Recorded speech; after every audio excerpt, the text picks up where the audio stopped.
नवरात्रि चल रही थी तो 9 कन्याओं के लिए मैंने ये गिफ्ट हैम्पर तैयार किया था।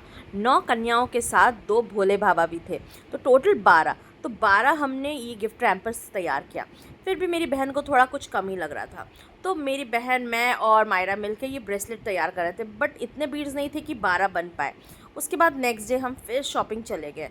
हमेशा के लिए लेट निकलना है और वही सेम सामान के लिए निकलना है। मैं तो गुस्सा ही हो गई थी।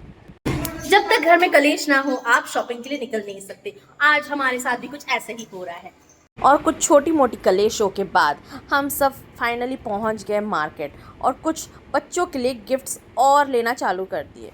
और फिर डिस्पोजल्स लिए और हम लोग सोचे कि थोड़ा आए हैं, आज सप्तमी था तो भीड़ भी कम है, तो मेला घूम लिया जाए। तो 2-3 मेला हम घूम लिए। फिर लगी थी थोड़ी भूख, छोटी मोटी ट्रीट के बाद हमने खाई मीठी मीठी आइसक्रीम।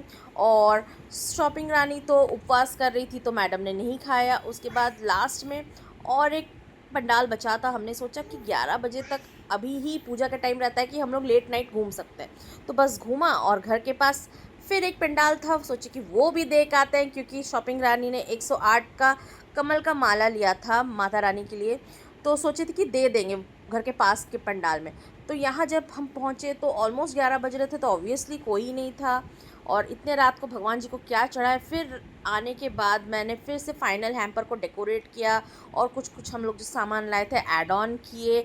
और जिसने हमको काम दिया था वो मैडम लोग तो सब सो गए, मेरे को ये सब काम पकड़ा दिए। और लास्ट मोमेंट में कहा गया कि झंडा बनाना है, माता रानी लोग को लास्ट देते वक्त देना है। तो मैं रात में बिंज वॉच करते करते नेटफ्लिक्स, नींद भी आ रही थी, थक भी गई थी, और ये काम कब ख़त्म होगा मैं सोच ही रही थी। और नेक्स्ट डे फिर मेरे को काम दिया गया है कि माता रानियों के लिए प्रसाद तुम्ही को बनाना है। मैंने कहा उपवास कौन कर रहा है, मेहनत कौन कर रहा है। चलो कोई नहीं, बाय बाय, टाटा।